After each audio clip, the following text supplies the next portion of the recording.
Buenas tardes, me llamo Mario Bambo, represento al Club de la Nueva España de Avilés. Hoy estamos organizando un acto en colaboración con Astarte, cuyo presidente, José Ramón Suárez, nos acompaña, y es para una conferencia que creemos que es muy interesante y muy actual.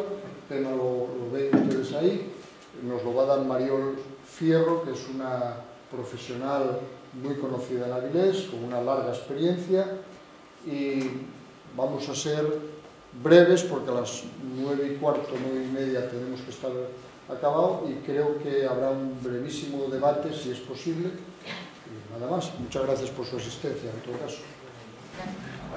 José Ramón, cuando quieras. Solo quería agradecer a todos ustedes su presencia, agradecer a Club de la Nueva España que nos haya permitido hacer un nuevo acto aquí con ellos, y también, sobre todo, a Maribel, que se ha ofrecido y una vez más pues colaborar con nosotros y con muchas ganas, ¿no? O sea, simplemente eso. Ya os dejo ya como ya ver si perdemos muchas cosas. Vale, bueno, pues ante todo buenas tardes a todos y a todas.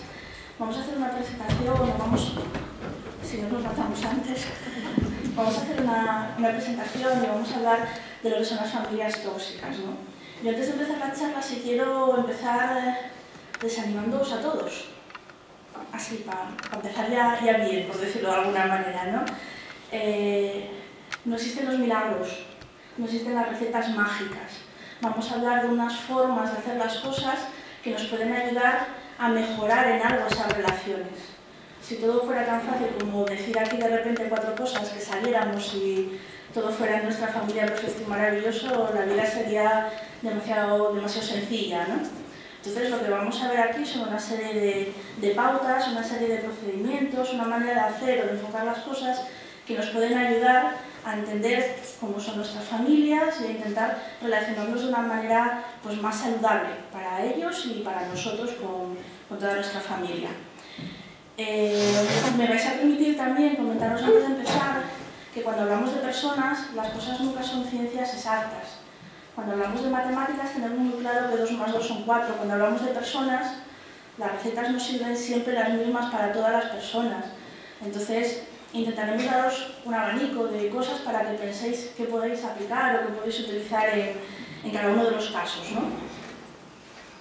¿Me oís bien? Sí, ¿no? Vale, perfecto. Bueno, vamos a empezar definiendo un poquitín lo que es la familia, porque al final es lo que nos va a marcar todo este embrollo de situaciones que nos vamos a encontrar, ¿no? Si buscamos una definición de lo que es la familia, nos dice que la familia es un sistema de interacciones. Y empezamos ya a fastidiar un poquitín la cosa, no elegidas. Nosotros no elegimos a las personas que son nuestra familia. Tenemos que interactuar con ellos, no nos queda otro remedio. No elegimos las características personales de las personas con las que convivimos en la mayor parte de los casos. Además, nuestra familia está compuesta por miembros de diferentes edades. No sé, intentar pensar por un momento que pueden tener en común un chaval de 15 o 16 años y una persona de 85. Intentar pensar que son esas 2 personas conviviendo y poniéndose de acuerdo en formas de entender la vida. Ahí ya empezamos con los primeros roces, ¿no? Diferentes edades, diferentes generaciones, diferentes creencias, diferentes sexos, cuyo vínculo común al final es la consanguinidad y el sentido de pertenencia, de saber que pertenecen a una familia. Y que al final comparten, y os lo pongo ahí en interrogantes porque realmente no siempre lo comparten, una historia pues, de interacciones, de emociones, de expectativas. Porque vuelvo a preguntaros, ¿son las mismas las expectativas del abuelo de 90 años y del niño de 7? ¿Están pensando lo mismo? No, pues ahí ya lo que nos terminamos encontrando es lo que os pongo aquí. Esto es una bomba de relojería, ¿no? Dispuesta a estallar en cualquier momento. Y si no estalla es por el cariño y por el afecto que se tienen las personas al final. Hola, buenas tardes. Por eso podemos llegar a la conclusión y podemos hablar y podemos decir que nada mejor y nada peor que la familia. Porque en ella encontramos todas las cosas buenas y a veces también gran parte de las cosas malas que nos pueden ocurrir. Mirad, justo antes de empezar la charla esta, vino por aquí una compañera de la Nueva España a hacer una fotografía y empezamos a hablar un poquitín de lo que era el tema, y en una frase me lo dijo muy claro, casi que la podía haber puesto a ella aquí a darla, ¿no? Me dijo, bueno, la familia es lo que es, pero pillándoles el tranquillo, luego se les quiere igual. Y esa es un poco la idea, ¿no? Al final lo suelo plasmar en una frase, ¿no? Vamos a ver cómo nos podemos pillar el tranquillo y cómo hacemos que ellos nos pillen el tranquillo a nosotros, ¿no? Tenemos que valorar que el entorno familiar no siempre es un entorno favorable, y eso tenemos que tenerlo en cuenta desde el primer momento. Las familias ideales existen en las películas, existen en los cuentos de hadas, existen en las historias que nosotros montamos. Las familias, el día a día, nuestras familias siempre hay situaciones conflictivas, siempre hay personas que nos gustan más, que nos gustan menos, y lo que tenemos que hacer es aprender a convivir con ellas. No podemos intentar cambiarlas para convertirlas en ese ideal, ¿no? Al final la familia es uno de los escenarios más comunes donde se dan las relaciones tóxicas de las que estamos hablando, ¿no? Y su impacto es mayor debido al vínculo emocional que nos une a las personas que la forman. Realmente, si no nos interesara la gente que tenemos alrededor, nos preocuparía muy poco que fueran más o menos tóxicas, que fueran más o menos autoritarias, que se metieran un poquito más o menos con nosotros, que nos ningunearan más o menos.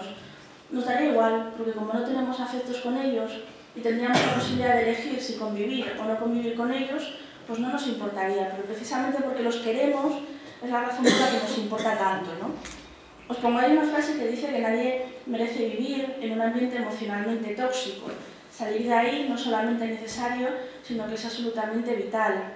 ¿Por qué razón? Porque cuando convives en un ambiente que es tóxico, al final terminas tú, pues coloquialmente dicho, hasta arriba, a punto de reventar también, ¿no? Y eso es lo que de alguna manera queremos evitar. No podemos elegir nuestra familia, pero sí podemos elegir cómo queremos que sea nuestra relación con ella. Yo no puedo elegir, si me caigo y me roto una pierna, no puedo elegir tener la pierna con una escayola, pero sí puedo elegir cómo llevo esa situación. Eso sí lo puedo definir y eso sí lo puedo marcar, ¿no? Y bueno, para convivir y disfrutar de unas relaciones familiares emocionalmente sanas, lo importante es conocer cómo funcionan, con sus fortalezas y sus amenazas. Cosas que tenemos que tener en cuenta. Pues por un lado eso, la familia nos marca patrones de conducta y nosotros decidimos por dónde cortar. Si convivimos en un entorno familiar, siempre va a haber una persona que delimite un mapa o un ámbito de actuación. Somos nosotros, con nuestra autonomía y nuestra independencia, los que podemos marcar diferencias en ello, ¿no? Aquí nos dice que eliminemos a las personas negativas de nuestra vida, pero cuando es la familia es más complicado. Podemos eliminar de nuestra vida a gente que tenemos así un poco apegada, ¿no? Pero cuando son nuestros padres, nuestras madres, nuestros hijos, nuestros sobrinos, nuestros primos, es un poquito más complicado deshacerse de ello. Al final, con todo esto, de todo lo que vamos a hablar hoy, vamos a hablar de una cosa que se llama la inteligencia emocional, que es cómo vamos a aprender a gestionar nuestras emociones para, de alguna manera, estar mejor con nuestra familia, ¿no? Por inteligencia emocional entendemos la capacidad que podemos tener, pues, de comprender emociones, de percibirlas, de manejarlas, incluso también de utilizarlas, ¿no? Hablamos de cosas como las habilidades sociales, la capacidad para conocernos a nosotros mismos, para motivarnos, para autocontrolarnos. Hablamos de todas esas cosas que no nos enseñan en el colegio. ¿A vosotros os los enseñaron? ¿A que no? ¿Y a vuestros hijos o vuestros nietos les están enseñando eso? ¿Verdad que no? ¿Y nosotros lo estamos haciendo? No. A eso ya no me contestáis tantos. Vale. El primer punto que es importante que valoremos de cara al tema de cómo relacionarnos con personas tóxicas o con familias tóxicas. Nosotros somos adultos y lo llevamos mejor, pero es importante que nuestros hijos y nuestros niños vayan aprendiendo también a gestionar esas relaciones. La primera vez que vuestros hijos o vuestros nietos empezaron a caminar, ¿os costaba ver cómo se caían? ¿A que os dolía casi a vosotros tanto como a ellos? Pero los dejasteis, ¿no? Porque tenían que aprender. Los dejabais, ¿no? Sí, vale. No me digáis que no, que entonces ya sé que la hemos fastidiado. Vale, pues si los dejabais caerse de vez en cuando porque tenían que saber caminar, tenemos que dejarlos de vez en cuando también enfrentarse a situaciones un poco complicadas, a emociones un poco difíciles de gestionar al momento, porque tienen que ir aprendiendo a gestionarlas, tienen que ir aprendiendo a defenderse un poquito por ellos mismos. A mí siempre me gusta poner el ejemplo, los que me conocéis ya sabéis el ejemplo del rallador desde hace mucho tiempo, ¿no? Siempre me gusta poner el ejemplo del rallador. Por mucho que les decía a mis hijos que tocar el rallador quemaba, no se dieron cuenta de que quemaba hasta que lo tocaron. Les tuve que dejar que tuvieran ese pequeño dolor. Lógicamente, no voy a dejar que me vaya el fin de semana al pueblo y metan la mano en una foguera, porque eso ya no, ya es demasiado. Pero sí dejarles un poquitín, que ellos vayan sintiendo las cosas y aprendiendo a cómo ir saliendo de ellas, ¿no? Los pasos que vamos a ver aquí para gestionar nuestra relación con familiares tóxicos es por eso interesante también que ellos vayan aprendiendo a hacerlo, que nos vean como lo hacemos nosotros y que lo vayan gestionando ellos también. Y luego hay dos cosas que es importante que tengamos en cuenta también a la hora de valorar cómo funcionamos como personas, ¿no? Tenemos la idea de que primero pensamos y luego sentimos. Primero razonamos y luego ya dejamos sitio a cómo nos sientan las cosas. ¿Creéis que eso es así? No. Para nada. Primero siento y luego pienso. Y eso es muy importante que lo tengamos en cuenta, porque cuando estoy en una relación con un familiar y tengo un problema con una discusión, tengo un problema de que me llevo un poquitín mal con esa persona, lo primero que hago, la primera vez que te veo a ti, José, si yo me llevo mal contigo, lo primero que hago es sentir una cosa por aquí por dentro que ya me pone como así como que de mala leche. Y como estoy un poquitín de mala leche, lo siguiente que hago es utilizar todo mi razonamiento lógico para darme cuenta y decir, es que es normal que me caiga mal, porque fíjate, está sentado con el brazo izquierdo apoyado en la silla, ¿dónde se iba a hacer eso? Y encima ahora se ríe, para rematar el tema. Es decir, primero siento, y eso que yo siento me va a condicionar a todo lo que voy a razonar, después. Y otra cosa también importante que a veces, que a todos los que estamos aquí, yo creo que nos han enseñado es que las emociones se pueden ocultar. ¿A que no? Las emociones no se ocultan, las emociones tenemos que aprender a gestionarlas. Porque si las ocultamos, al final somos como la olla express. Empezamos a llenarnos y o reventamos para afuera y ponemos la cocina hecho un asco, o reventamos para adentro y destrozamos la comida todo. ¿Vale? Entonces sí es importante que aprendamos a gestionar esas emociones. Y se puede hacer, como hace el corazoncín ese que veis ahí, pues entrenándonos. Es la mejor manera de hacerlo, ¿no? Bueno, entramos un poco ya en materia, ¿qué os parece? Sí. Vale. Bueno, pues tengo una familia tóxica, ¿qué es lo que puedo hacer entonces? ¿Cuáles son los pasos que yo puedo dar para gestionar esa situación, ¿no? Pues al final lo que os pongo es esto, estando cerca. Eso se corresponde con las iniciales de algo que vamos a ver luego. Pero sí quería construir esa palabra, estuve ahí buscando a ver cómo la podíamos construir, porque creo que es importante, porque como es nuestra familia y la queremos estar cerca de ellos, no nos queremos alejar normalmente, queremos estar cerca de ellos. Como esos que se están ahí achuchando. Y aparte, aunque no lo parezca, esto es una especie de barrera, queremos también estar protegidos, como con una cerca que nos proteja también de las situaciones conflictivas, ¿no? ¿Con qué se corresponde estas iniciales? En primer lugar, los pasos que tengo que dar, y lo tenéis en las hojas que os pasó José, por la parte de atrás tenéis ahí un poquito señalados esos pasos, ¿no? Lo primero, conocer. ¿A qué nos referimos por conocer? Pues tenemos que conocer cómo funciona una familia, el entramado de una familia. Tenemos que conocer también a las personas que lo conforman, cómo es cada uno de ellos. Si yo estoy al lado de una persona que siempre es muy explosiva hablando y que siempre grita mucho, no me va a llamar la atención que a mí me grite. Porque conozco a esa persona, esa es la manera de funcionar que tiene esa persona, ¿no? Por otro lado, conocer cómo funciona la familia también es importante. Mirad, hace unos años, cuando empezó a salir todo el tema del trabajo en equipo, en las empresas y demás, Hubo una época en la que se generaban muchas frustraciones en el entorno laboral, porque la gente de repente le hablaban de lo que era trabajar en equipo y es como si aquello fuera una bicoca, ¿no? Y nadie esperaba que podían surgir conflictos, que podían surgir situaciones negativas, que podían haber malos momentos. Con la familia nos pasa lo mismo. Es estupenda, es maravillosa, pero va a haber momentos de conflicto, malos momentos, épocas buenas, épocas malas, y tenemos que saber que eso es así, ¿no? Vuelvo a repetir otra vez, la familia ideal igual casi la dejamos para las películas de los domingos por la tarde. Siguiente paso, después de conocer, entender. Entender a las personas que están a nuestro alrededor, ponernos en su lugar, intentar saber por qué hacen las cosas y para qué hacen las cosas.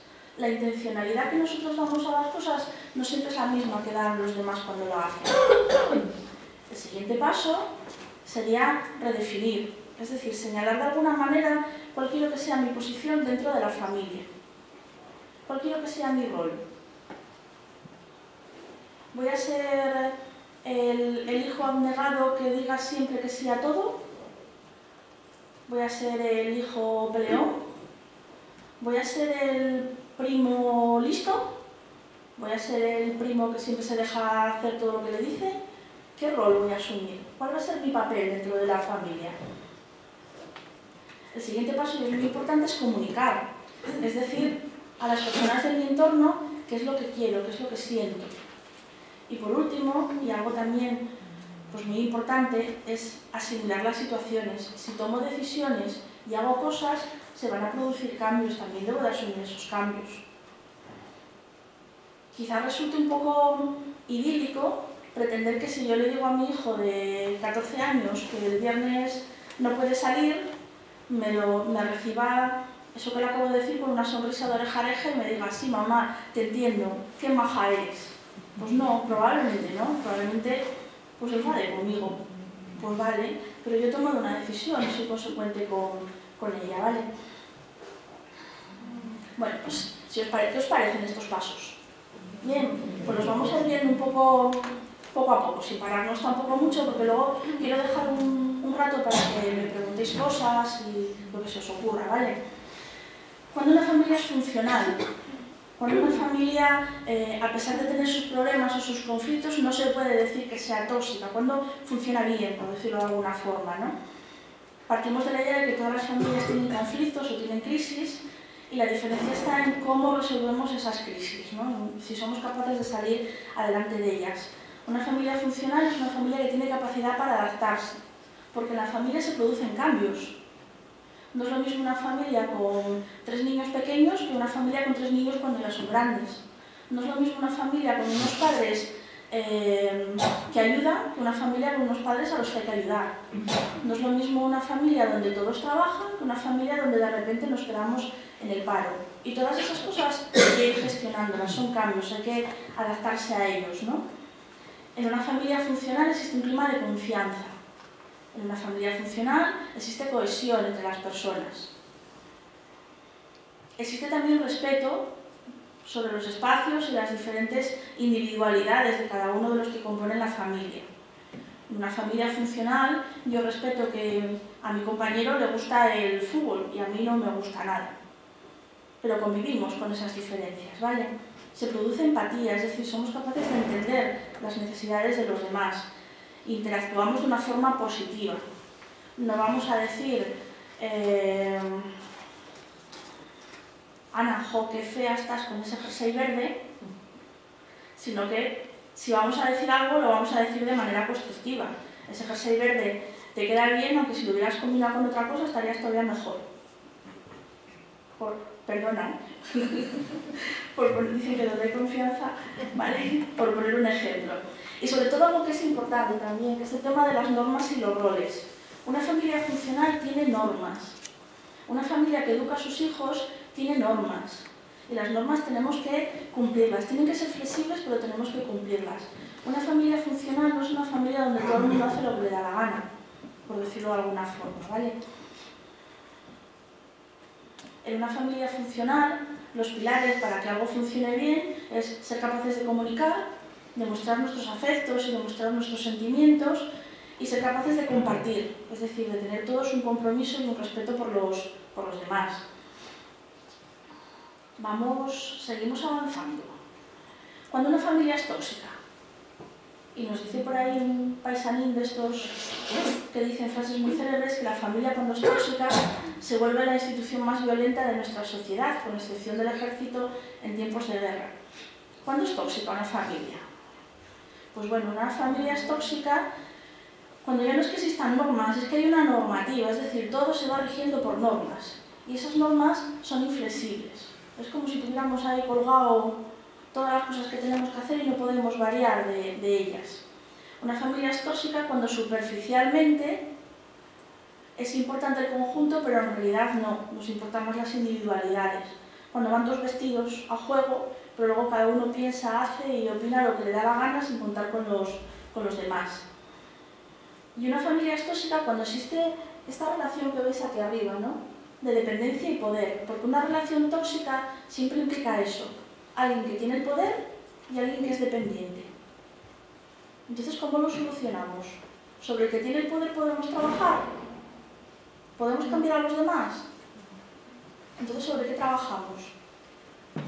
Trabajamos sobre nuestra dependencia, sobre nuestra capacidad de tener autonomía, por decirlo de alguna manera, ¿no? de valorarnos a nosotros mismos. Vuelvo a insistir en esa frase que decíamos al principio, quien no importa, no afecta. Cuando nos afectan las cosas de las personas que tenemos alrededor es porque realmente nos importa. Al final, una familia tóxica lo define pues, la intensidad de lo que nos está ocurriendo. A ver, que un adolescente pelee con su madre por saber qué camiseta es la que se va a poner para salir de casa, por mucho que pelee, no es una relación tóxica. Es algo, vamos a ponerlo entre comillas, es algo normal, es algo que ocurre, ¿vale? Por el tiempo que duran esos problemas. Que un niño de 4 años durante unos minutos me odie, pues no pasa nada. Se le pasa. Son momentos que van pasando. Eso no constituye una relación tóxica. Y mirad, si me permitís que haga un inciso, quizás en una familia tradicional no tenga tanta importancia esto que acabo de decir, pero sí es algo que, por ejemplo, condiciona mucho a las parejas cuando están en procesos de divorcio. Mi hijo se enfada conmigo, mi hija se enfada conmigo, ay, que me va a dejar de querer, ay, que ahora va a querer estar con la otra parte, y nos comemos muchas veces la cabeza con esas situaciones, cuando en realidad son situaciones normales, y son situaciones que pasan en todas las familias. De los que estáis aquí, ¿cuántos sois padres? Vale, así de una manera muy callada, sin que os oiga nadie. ¿Cuántas veces os han entrado ganas de tirar alguno de los vuestros fíos por la ventana?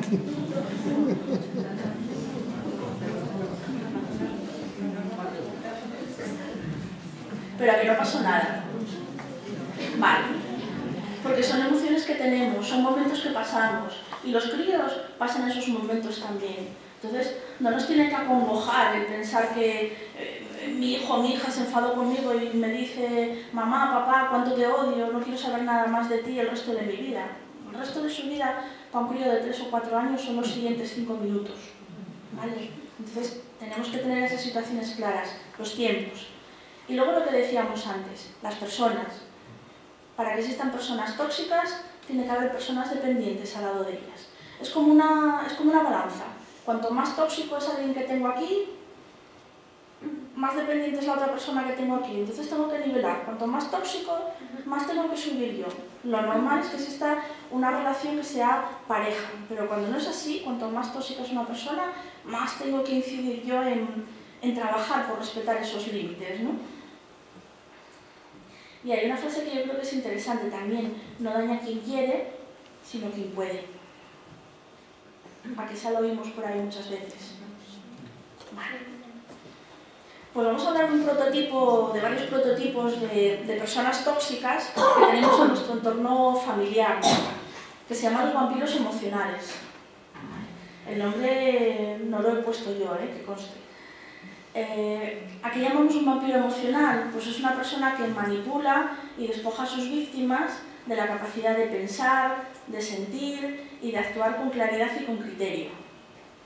¿Os está sonando de algo ya? ¿Podéis ir poniendo ya alguna cara? Vale. Aquí me gustaría destacar que la violencia no siempre es por agresión. La violencia muchas veces está en esto, en hacer que las personas poco a poco vayan perdiendo esa capacidad, se vayan sintiendo cada vez menos personas, por decirlo de alguna manera, ¿no? Bueno, pues ahí tenemos varios prototipos de personas tóxicas. Vamos a quitar al psicópata, que es el que hace daño intencionadamente, y vamos a ir pensando en los demás. Y os voy a pedir por un momento, había pensado en pasaros unos papelinos para apuntar los nombres, pero luego dije, bueno, igual va a apuntar el nombre del que tiene al lado y genero yo aquí un conflicto sin necesidad de ello, ¿no? Os voy a pedir que según voy hablando de cada uno de ellos, vayáis poniéndole nombres.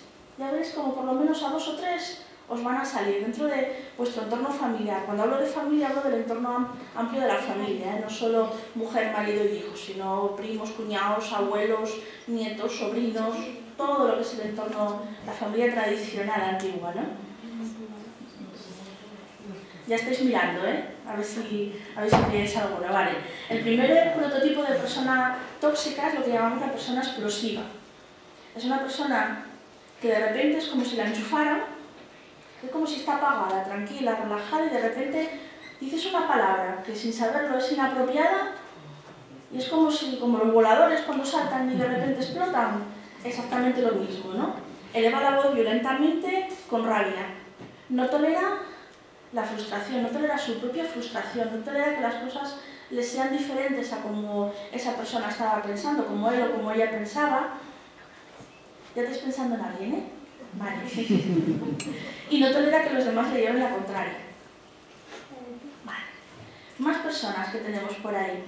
Tenemos la persona, el descalificador o el desdeñoso. Es una persona que tiende a infravalorar o que desestima o el que empequeñece las cosas que hacen los demás. ¿Hay que poner un nombre? Sí, pero por lo calladín, Vosotros lo habéis ponido el nombre por lo calladín. Eso. No, a ver, nosotros vamos a hablar aquí de relaciones tóxicas, pero no quisiera yo encontrarme aquí con un conflicto tóxico. A ver, eso es mucha gente para manejarla si generamos un problema. Entonces, de momento, por lo bajinis. Cuando yo diga una de las características, decís, ay, mira esta, o mira este, ¿vale? El descalificador es desdeñoso. El que pues, su hijo o su hija le trae un sobresaliente y dice, podrías haber traído un 10. ¿Vale? El narcisista. Son personas que se centran en sus problemas y en la imagen que transmiten a los demás. Forman la familia perfecta de cara al público, pero luego hacia el interior se van tapando todas las cosas. ¿Qué pasa cuando tapamos las cosas? Que se van pudriendo dentro, que explotan. Como no quieren que nada se vea hacia el público, como todo tiene que ser maravilloso para los demás, queda toda la porquería en casa. Y en casa termina oliendo. Y eso es lo que pasa, ¿no? El autoritario, una persona que utiliza el miedo para controlar. Se me olvidó poner la barra A detrás porque estoy hablando en masculino, pero puede ser también en femenino. El culpabilizador, una persona que atribuye una culpa o una responsabilidad exagerada o falta. Le cayó al niño el chupo al suelo, ¿cómo no tuviste cuidado de que se le cayó el niño el chupo al suelo? Ahora va a haber virus en el suelo, ya verás cómo el crío va a terminar cogiendo algún catarro y al ver la mala suerte que no nos coja una pulmonía y luego el crío la palme. ¿A qué os va sonando alguno también? Vale, pues ese es el culpabilizador. El accesible. Esta figura es muy importante porque muchas veces, sin darnos cuenta, caemos ahí, ¿no? Es una persona que proporciona cuidados pero no afectos. Es la madre o el padre que baña a los niños, que les da de comer, que los alimenta perfectamente, que salen bien planchados, bien cuidados y bien vestidos de casa, pero que no tiene una palabra de cariño, no tiene una palabra de afecto, no tiene un momento para escuchar, para dar mimos, ¿vale?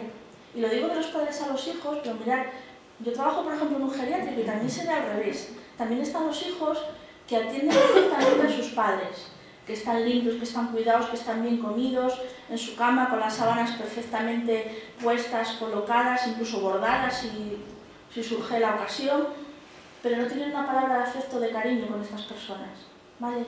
Eso es un tipo de persona tóxica también, aunque nos cuesta a veces un poco de trabajo verlo, porque nos metemos tanto en el día a día, en sacar adelante las cosas del comer, como quien dicen, que nos olvidamos de todas las demás, ¿no?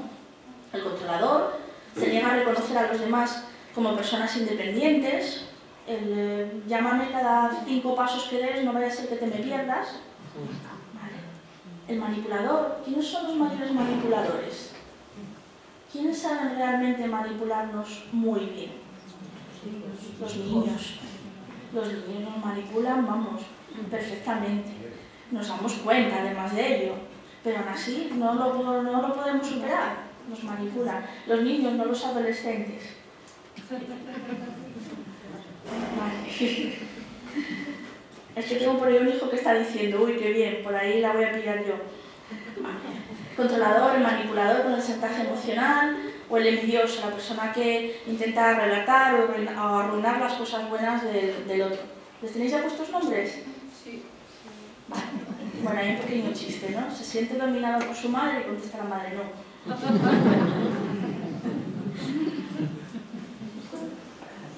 Pues el problema no lo tenemos cuando convivimos con esas personas, el problema lo tenemos cuando eso nos lo atribuimos a nosotros mismos.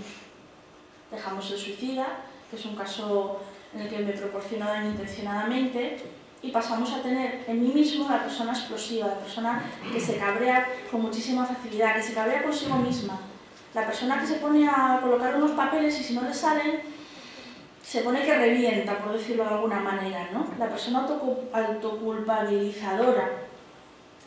Todas las cosas que están pasando son porque yo he hecho algo mal, ¿vale? La persona desdeñosa, la persona que se infravalora a sí misma. La persona narcisista, la persona que se cuida mucho por fuera pero nada por dentro. La persona que es inflexible también consigo misma. La persona autodespreciativa y la persona negativa, ¿no? Que ve siempre las cosas malas. Y cuando entramos ahí es cuando ya depende de nosotros y cuando sí podemos hacer cosas, ¿no? Hay otro pequeño, eres torpe, eres un incapaz, no sirves para nada y eso nos rebota a nosotros, ¿no? Pasamos al siguiente punto, que es entender, que ya hemos hablado un poquito de ello hasta ahora. Tenemos que entender que estamos en situaciones de cambio, tenemos que entender que no siempre las intenciones de los demás son las mismas que yo creo que tienen. Tenemos que ponernos en los zapatos de las otras personas, tenemos que intentar ver sus puntos de vista, ver que no siempre... Bueno, yo creo que la figurina que veis ahí del 6 y el 9 se ve bastante claro, ¿no? Depende desde el punto de vista que me pongo, las cosas se ven de una manera o se ven de otra, ¿no? A todo esto le llamamos empatizar, ser capaces de ponernos en el punto de vista de las otras personas, ser capaces de entender qué es lo que está pasando. Y una anotación importante, todos tenemos capacidad de hacer daño, a veces sin darnos cuenta. Eso es importante que lo valoremos. Muchas veces hacemos o decimos cosas con toda nuestra buena intención y ofendemos a los demás, o hacemos daño a los demás. Si eso es así, ¿por qué no podemos tener el beneficio de la duda de que a los demás les pasa lo mismo? ¿Por qué? Vale. Al final tenemos esas personas tóxicas que decíamos antes y tenemos que intentar entender un poquitín, ¿no? Al final, si os fijáis, lo que estamos teniendo ahí son pautas de comportamiento. A ver, ¿nos choca que un león muerda? No. ¿Nos choca que un bebé recién nacido llore?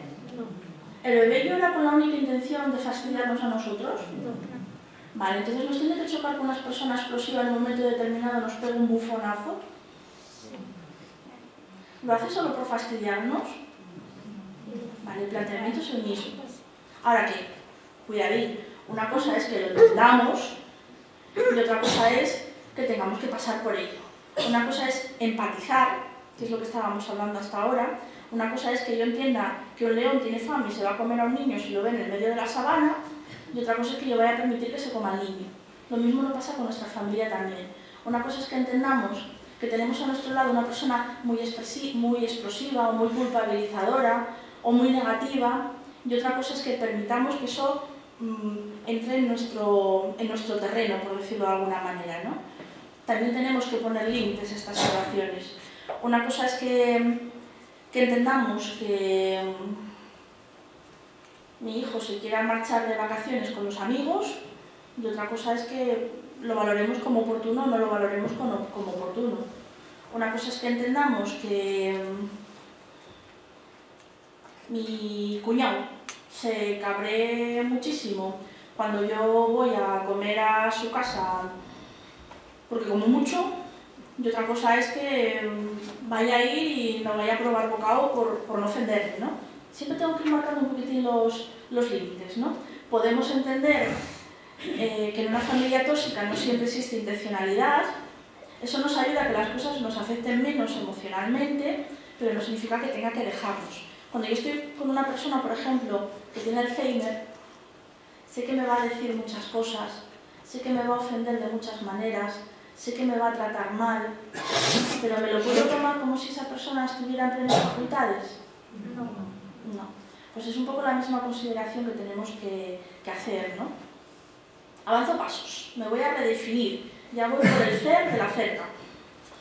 Tengo que definir qué es lo que quiero, ¿no? En cuanto a las situaciones entre las personas, tengo que tomar decisiones, y a la hora de tomar decisiones tengo que pensar que todos ganemos, ¿vale? Yo puedo ser la persona que tiene más poder en la casa y tomar decisiones de tal manera que hagamos las cosas tal como yo quiero, pero entonces seré yo la tóxica. Gano yo, pierden los demás. ¿Eso funciona? No. Eso no funciona. Tengo que mirar la manera de que todos ganemos. Si nos ponemos así finos y modernos, lo llamamos el win-to-win, ¿vale? Que se ve por ahí en algunas empresas y demás. Tengo que delimitar roles, respetar los espacios. Sí.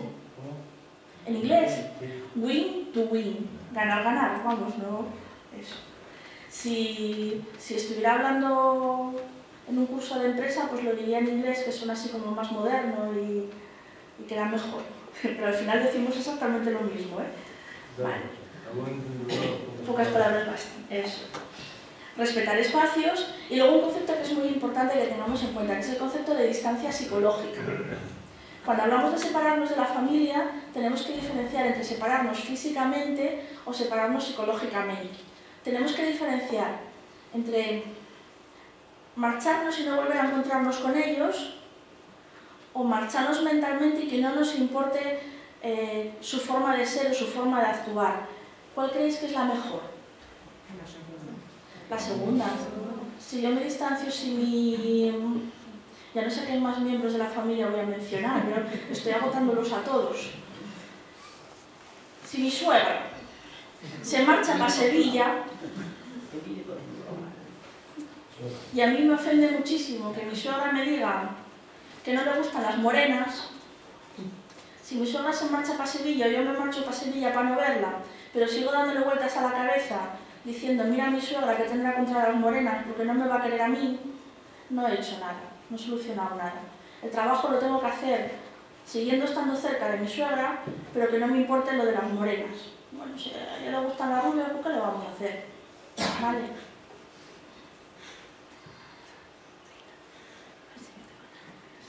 Seguimos avanzando y nos vamos a la siguiente parte de esas que os fui poniendo ahí en esa tarjeta, ¿no?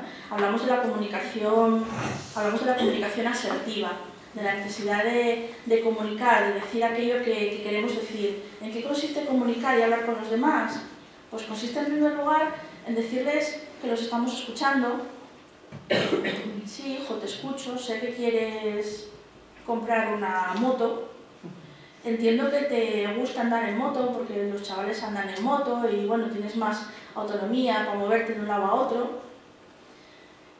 Después de darles a entender que los estoy escuchando, que siempre se nos olvida esa parte, pues transmitirles qué es lo que siento yo y qué es lo que quiero yo.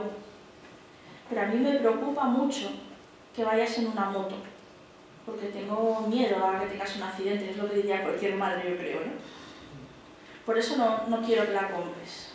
Claro, si en vez de decirle lo que siento, digo lo que a mí me parece, la otra persona me puede rebatir, porque yo digo, es que ir en moto es peligroso, y el otro me va a decir, no, porque es peligroso, mira los datos que dice aquí, mira que yo soy muy formal. Si yo digo lo que siento, nadie me puede rebatir lo que yo siento, porque lo siento yo.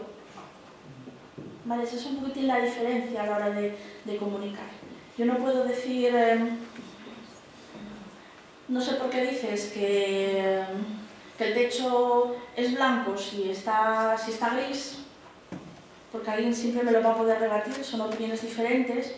Pero sí puedo decir es que a mí me da la sensación de que el techo está gris. ¿Y quién me discute a mí mis sensaciones? ¿Vale? Son mías. Esas no me las puede rebatir nadie. Entonces, te escucho, te entiendo, esto es lo que siento y así puedes ayudarme. Esta es la manera como puedes ayudarme. Yo te digo cuáles son mis sentimientos, mis necesidades, mis afectos, mis valores, mis intereses, mis deseos, mis creencias, mis expectativas. Comunicarlo todo. Porque a lo mejor los demás no cuentan con ello, no nos conocen tanto como nosotros creemos. ¿Creéis que los demás os conocen en vuestra familia? ¿O lo dais por hecho todo?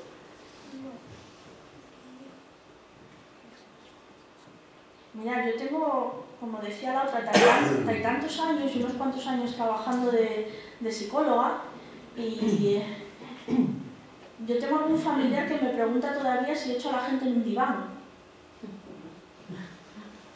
Y no lo hago. ¿Por qué? Porque a veces tenemos a la gente tan cerca que creemos que porque están cerca físicamente, están cerca en cuanto a que nos conocen, y no siempre es así. Entonces, transmitamos cómo nos sentimos, transmitamos lo que nos parecen las cosas. Aquí quería hacer alusión a este término que es muy importante. A ver, ¿qué es para vosotros ser sincero?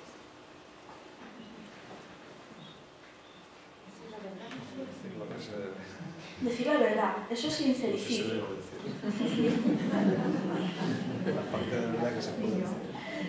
Ser sincero es no decir mentiras. Ser sincericida es decir la verdad tal como se nos viene a la cabeza. ¿Cuántas veces somos sincericidas con el tal de decir no, somos sinceros? Intentar pensarlo un momento, muchas veces, ¿verdad? Con eso no, es que yo siempre voy con la verdad por delante. Toma, zasca. Uy, te encuentro por la calle después de hace 2 o 3 años que no te veo. Uy, pero qué vieja estás. ¿Eso es sinceridad o es sincericidio? Es sincericidio. Pues lo mismo nos pasa con los que tenemos cerca en la familia. A veces les soltamos unos cascas tremendos. Entonces, bueno, controlar un poquitín esas situaciones. Tampoco tenemos que mentir, tampoco tenemos que encontrarnos y decir, madre mía, hace 3 años que no te veo y parece que tienes 15, cuando en realidad tienes 60. Tampoco voy a mentir, ¿vale? Pero tampoco hace falta que vaya diciendo siempre toda la verdad según me salga por delante, ¿no? Claves entonces a la hora de comunicar con la gente de nuestro entorno. Transmitir que te valoro a ti, pero que también me valoro a mí misma. Hablar con educación. Si yo me encuentro con una persona explosiva que me empieza, no lo voy a decir aquí porque sería impropio, todo lo que se le ocurre en un momento determinado por la boca y yo contesto de la misma manera, estoy rompiendo el círculo de la toxicidad, estoy haciendo lo mismo. ¿Vale? Poner límites y de nuevo otra vez gestionar nuestras emociones. Eso que os pongo ahí, ese dibujo raro que no se sabe muy bien lo que es cómo funcionan nuestras emociones. Claro, siempre que nos ponemos a hablar con alguien, ¿qué es lo que hacemos normalmente? Aguantamos, nos vamos cargando de mala leche, se nos van calentando todas las neuronas y todo lo que tengamos por el cuerpo, y cuando ya estamos que no podemos más, reventamos. Y cuando reventamos, ¿decimos las cosas bien o las decimos mal? ¿Qué decimos? ¿Lo que queremos decir o lo que sentimos? Lo que sentimos. Y entonces la fastidiamos. Y el paso siguiente es que como decimos lo que sentimos y nos damos cuenta después de que lo hemos dicho mal, encima nos sentimos culpables por haberlo dicho. Con lo cual, la hemos armado por todos los sitios. ¿Os acordáis que al principio de todo decíamos que en una relación con otras personas lo primero que hacemos es que sentimos y luego pensamos? Bueno, pues vamos a darnos un margen. Este pico que veis aquí no dura eternamente, dura unos minutos. Depende de cuál sea la emoción, unos minutos, unos segundos. Vamos a dejar que ese pico pase, vamos a dejar el subidón de la emoción y cuando ya vaya bajando esa emoción, entonces es cuando vamos a poder decir las cosas y poder decirlas más correctamente. O vamos a esperar a estar abajo del todo antes de que saltemos emocionalmente. El objetivo es que diga aquello que quiero decir, no que esté tan condicionado por mis emociones o por mis cabreos que diga aquello que no quiero decir. Y normalmente cuando hablamos con nuestra familia lo hacemos así. O no decimos muchas veces eso de es que callé y tanto callé que cuando lo dije... Vale, pues no calles tanto. Dilo desde el principio. Aquellas cosas que no te gustan, pero dilas asertivamente. Entiendo que a ti te guste hacer las cosas de esta manera, pero yo me siento así cuando me lo pides, luego no lo voy a poder hacer. Pero así, tranquila. No, ahora pues ahora no te voy a hacer caso, pues ahora vamos, no. ¿Solucionamos algo así? No. Entonces, vamos a dejarnos ahí un margen de tiempo. Es muy fácil, es tanto como marchar al baño, dos minutos y volver otra vez. ¿Vale? Es tanto como respirar profundamente un par de veces y dejar, ya lo veréis cómo pasa eso, el subidón va, además es que lo notáis en el cuerpo. Cada persona lo nota de una manera diferente, pero lo notáis en el cuerpo. A uno se les ponen las orejas rojas, otro siente algo así en el estómago, otro nota que se le empiezan a erizar los pelos. Ya veréis como hay un momento que nos hace a todos saltar, pero ese momento baja. ¿Qué pasa si empezáis a decir las cosas o empezáis a soltar algo cuando estéis en la parte esa más alta?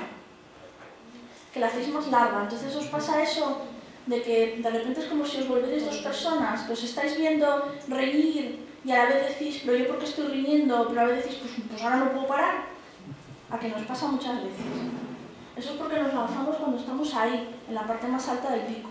Entonces, esperad un segundín, un momento nada más, que ataros a la silla si hace falta, ¿no? Pero no saltéis tan rápidamente y esperar a decir las cosas un poquitín, a que baje ese subidón. Perdón, a que baje ese subidón. Por esa razón, lo que tenéis aquí no es lo mismo reñir por que reñir con. ¿A que no es lo mismo?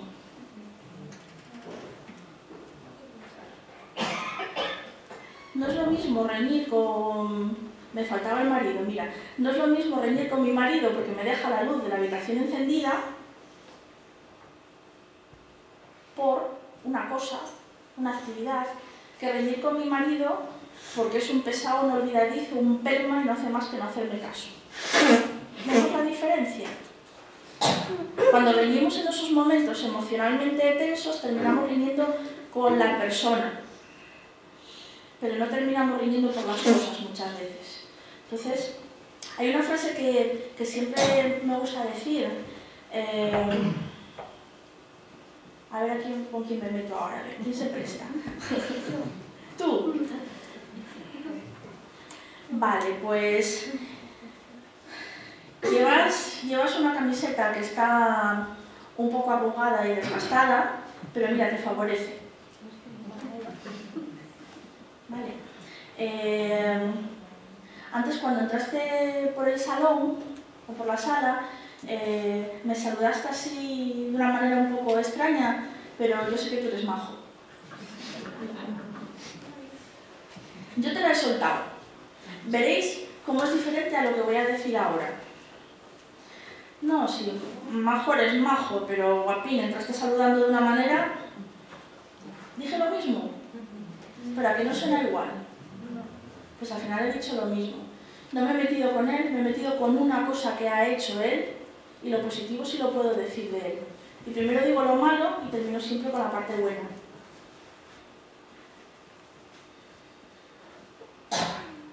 Llevas una camisa de cuadros bastante fea, pero la verdad es que el conjunto te queda muy favorecido.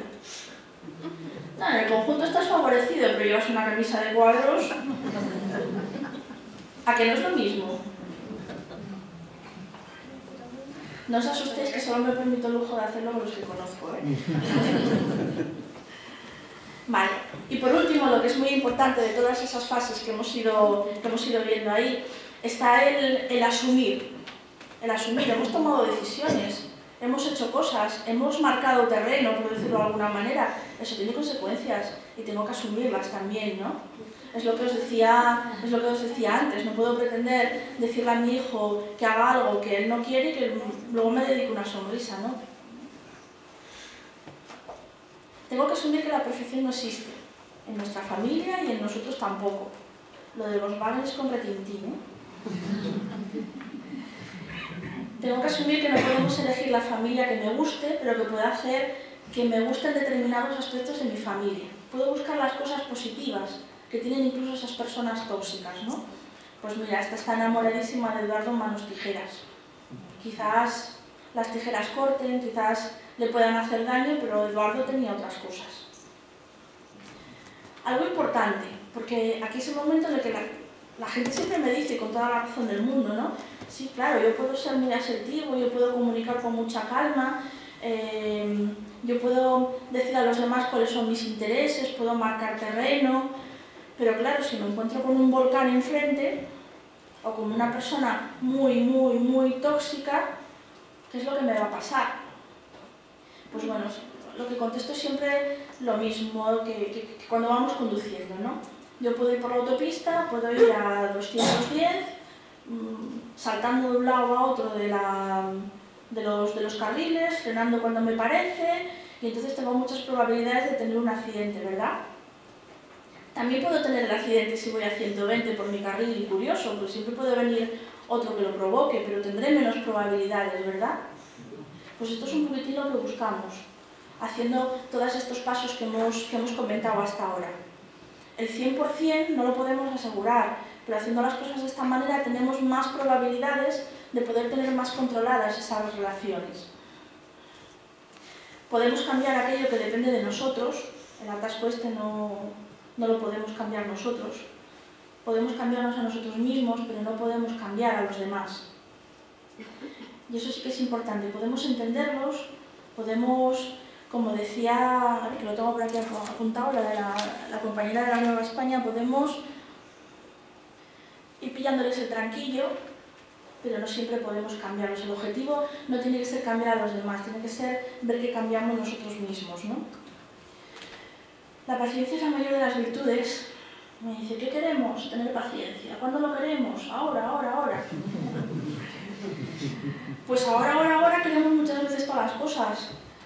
Que se produzcan cambios es algo que lleva tiempo, es algo que lleva entrenamiento, es algo que lleva cambio de hábitos, y eso no se produce nunca de un día para otro, ¿vale? Y otro importante, que nos gustemos a nosotros mismos no significa que gustemos a todos los demás.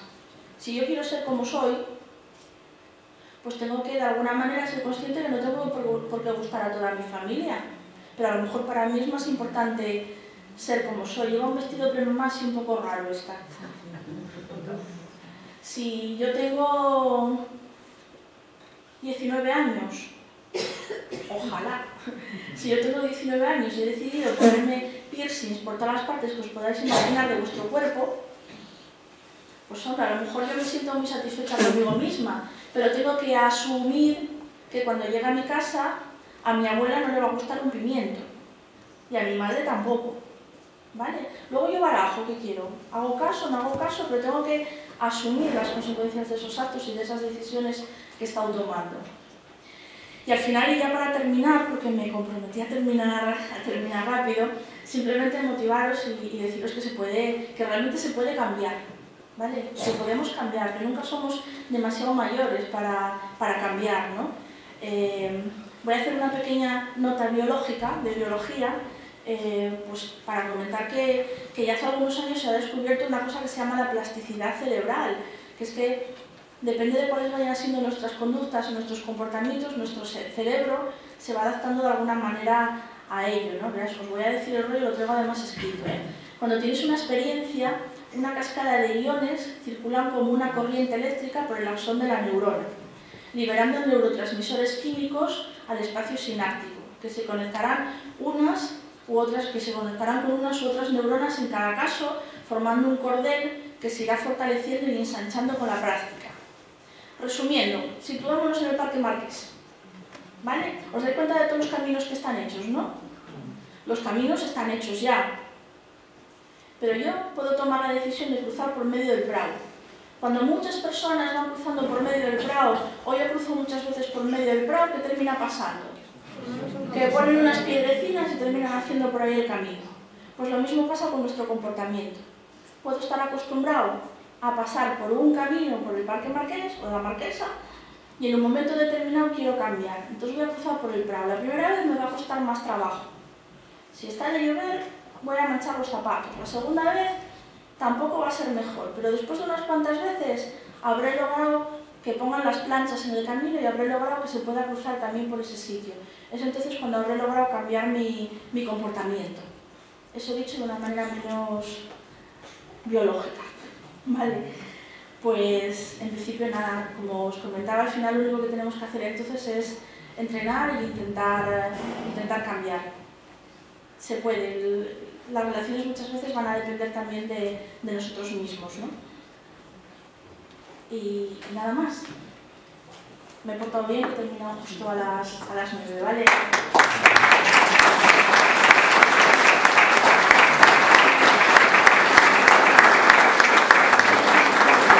Ahora si queréis comentar alguna cosa, hacer alguna pregunta, decirme algo. Teniendo en cuenta lo que hemos hablado de la comunicación asertiva, algo en relación a lo que dije, no algo que se meta con mi persona. No sé si hay alguna persona que quiera decir. Sí. Vamos a ver, podríamos decir que lo de toxicidad es igual a negatividad, ¿o no? No siempre, la negatividad es una de las formas de toxicidad. Porque una persona, por ejemplo, muy explosiva no tiene por qué ser negativa, puede ser positiva. O una persona culpabilizadora, a lo mejor tampoco lo es. Es que yo creo que una cosa lleva a la otra. Igual que la positividad, una cosa lleva a la otra. No sé si me explico. La negatividad también. O sea, una persona no es negativa porque es explosivo solo, sino que tiene más cosas que son negativas. También las tiene positivas, claro. Nadie es perfecto, como lo dices. Pero yo el principal problema que encuentro es que la gente sea consciente de que tiene esos problemas. Para ellos mismos, y ya porque empieza todo por uno mismo. Uno mismo tiene que ser consciente que tú tienes esos, yo no me gusta llamarlo problemas, digamos formas de ver la vida o dependencias, eso es ser consciente, de manera que si tú eres consciente lo puedes cambiar. Lo que pasa es que yo puedo intentar ser consciente de lo mío, pero es muy difícil que haga consciente a los demás. Ya, pero es que todo empieza por uno mismo. Tú al principio tienes que cambiar tú respecto a las cosas, porque las cosas no van a cambiar respecto a ti. Entonces, es que yo lo hablo por ejemplo, ¿no? Por mi ejemplo. Todas las personas tenemos, bueno, unas cosas negativas y positivas, todas. Pero si tú te das cuenta de lo negativo que tú tienes y lo quieres cambiar, pues eso te hace ver que los demás no van a cambiar, pero tú sí cambias respecto a los demás. Por lo tanto, la manera de verlo tú ya no te afecta tanto como antes. Lo importante, como tú bien dices, es que seamos nosotros los que nos conozcamos, los que valoremos cuál es nuestra manera de ver las cosas y cómo vemos el mundo que tenemos a nuestro alrededor. Podemos ir fijándonos en todas las cosas negativas o podemos ir fijándonos en las cosas positivas y al final entramos en un bucle, en un círculo vicioso. Cuando vosotros estáis enfadados con vuestra pareja, cuando os levantéis por la mañana, ese día veis que ha dejado las zapatillas mal colocadas, que a la hora de ir a la cocina no ha dejado la taza donde la tenía que dejar, que fíjate cómo se prepara el café, que lo hace de esta manera que está mal hecho. Os vais fijando absolutamente en todo lo malo siempre. Cuando estáis intentando fijaros en un momento positivo con alguien, es el momento flower power, ¿no? Es todo es maravilloso, mira qué maja es esta persona, mira qué buena, no ves ningún defecto. Por eso es muy importante que hagamos el esfuerzo de centrarnos en lo positivo, porque al final es como un círculo vicioso. Si empiezo a pensar en lo positivo de una persona, voy a tender a ver siempre las cosas buenas de esa persona. Si estoy contento en mi trabajo, voy a tender a ver todas las cosas buenas que tiene mi trabajo. Si estoy descontento en mi trabajo, desde por la mañana cuando entro, me voy a ir dando cuenta de todas las cosas que tiene malas. Y al final es el mismo trabajo en las dos situaciones, ¿no? Por eso es importante que hagamos ese esfuerzo, ¿no? Por decirlo de alguna manera.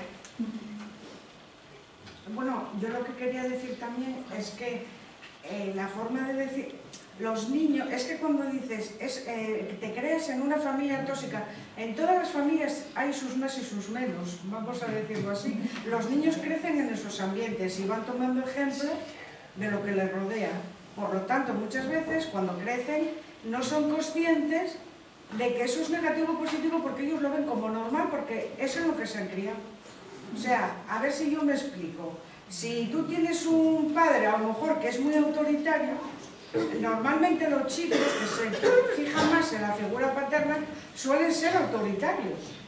Suelen ser, no digo que lo sean, suelen ser. De hecho, yo me fijo en mucho, porque detrás de cada persona hay una infancia que para mí es la etapa más importante, y si vas luego a mirar un poquitín en el fondo de esas cuestiones, sale mucho de lo que aprendió en su entorno familiar, en su entorno de colegio, en su entorno de sus amigos, en fin, en el ambiente que ha vivido. No cabe duda que para los niños todo lo que sea el entorno familiar es un entorno de aprendizaje. Los niños desde pequeños están mirándonos y están viendo cómo actuamos en las diferentes situaciones. Pero no es tan importante lo que ocurre en una familia, las crisis o lo que va ocurriendo en la familia, sino cómo reaccionamos las personas ante esas situaciones. Entonces, no es tan importante un padre o una madre muy autoritario, sino cómo reacciona todo el entorno ante esa situación. Eso es lo que le va a ir dando patrones de conducta. Por eso es tan importante que nosotros empecemos a trabajar ya esa inteligencia emocional, porque ellos lo van a ir viendo al final y es lo que van a repetir. No sé si... Yo creo nada más que hacer un inciso. Sí. ¿Cómo lo explico? Que nada, que se siente uno bien escuchando a otros explayarse, no por el mero hecho de explayarse, sino porque se nota cuando hacen buena voluntad. Vale, pues gracias. Yo noto que lo estáis haciendo con buena voluntad. Vale, comunicación asertiva, vamos, muchas gracias, ¿verdad? ¿Hay alguna cosita más que me queráis decir o preguntar? ¿Os quedasteis con los nombres de todas las personas cuando puse ahí la transparencia, no? Vale, los tenéis grabados, ¿no? Vale, perfecto. Sí. Es una pregunta, si conocíamos en algún sitio donde los niños les enseñaban a educar o ponerse en lugar de los demás y tal, no sé si era más o menos la pregunta que tú hacías, Sí. ¿no? ¿Te acuerdas? Sí. Lo que sí te puedo comentar que hay en la parte de Canarias, no sé si lo sabrás, el año pasado se daba esa asignatura de empatía en los colegios con asignatura.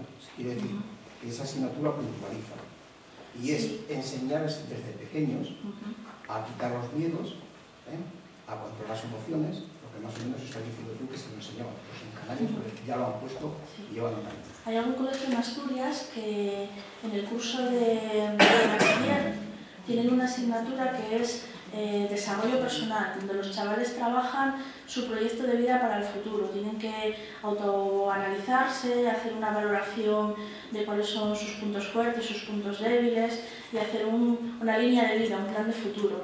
Independientemente de eso, sí que es cierto que los colegios hoy en día están trabajando cada vez más estos temas.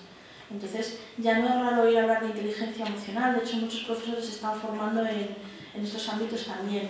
Y tampoco es raro hablar de inteligencias múltiples, por ejemplo, que es otra cosa que se está trabajando también en los coles. Ahora se tiende cada vez más a que nuestros hijos aprendan a trabajar en equipo, aprendan a hacer presentaciones, aprendan a gestionar conflictos. Aunque no esté formado con una asignatura, se está empezando a trabajar un poquitín más. Lo decía más que por los peques, que sí están empezando a verlo un poquitín, porque a nosotros sí que no nos ha tocado verlo. Perdona. No, que no nos tocó, que los coles sí se trabaja un poco de forma... Pues estáis trabajando ahora en los coles todo ese tema, ¿verdad? Y luego, respecto a las personas tóxicas dentro de la familia, habrás oído que cada vez hay más, por desgracia, más agresiones de los chavales a los padres. Eso es ya un estudio en profundidad, porque se ha llegado a ese extremo. Quiero decir que hablar un poco superficial, como hemos hablado, está bien, pero en el fondo la profundidad del tema es bastante compleja. El tema de las agresiones de los jóvenes a los padres daría para una charla completa. Solamente, claro, es que solamente saber eso. por qué se ha llegado ahí. A mí sí me importaría decir una cosa, ¿no? Porque muchas veces estamos muy preocupados por la educación de nuestros niños en los primeros años de su vida, estamos muy preocupados por la educación de nuestros niños cuando son adolescentes y empezamos a tener problemas con ellos, pero parece que a todos se nos olvida ese periodo entre los 3 y los 12 años, que es esencial en la educación de nuestros hijos, que es donde ellos van a ir adquiriendo valores, donde realmente van a ir adquiriendo patrones de conducta que son los que luego van a ir aplicando con posterioridad. Y es como el periodo más olvidado, porque los críos son más tranquilos en esa época y es cuando se les deja un poco quizás más hacer, y es un periodo muy importante, porque tú a un chaval de 15 años no le vas a poder decir lo que tiene que hacer si antes no lo ha asimilado y no lo ha adquirido como algo suyo, como algo propio. Entonces, muchas veces soltamos, olvidamos, dejamos hacer hasta los 12 años y luego nos acordamos cuando empiezan los problemas de la adolescencia para arriba. No sé si los que trabajáis en enseñanza me decís lo mismo, si no, abro si queréis. No sé si alguien me quiere comentar alguna cosina más. ¿No? Pues como me digáis, si os parece, lo dejamos por hoy entonces, ¿vale? Muchas gracias por estar aquí.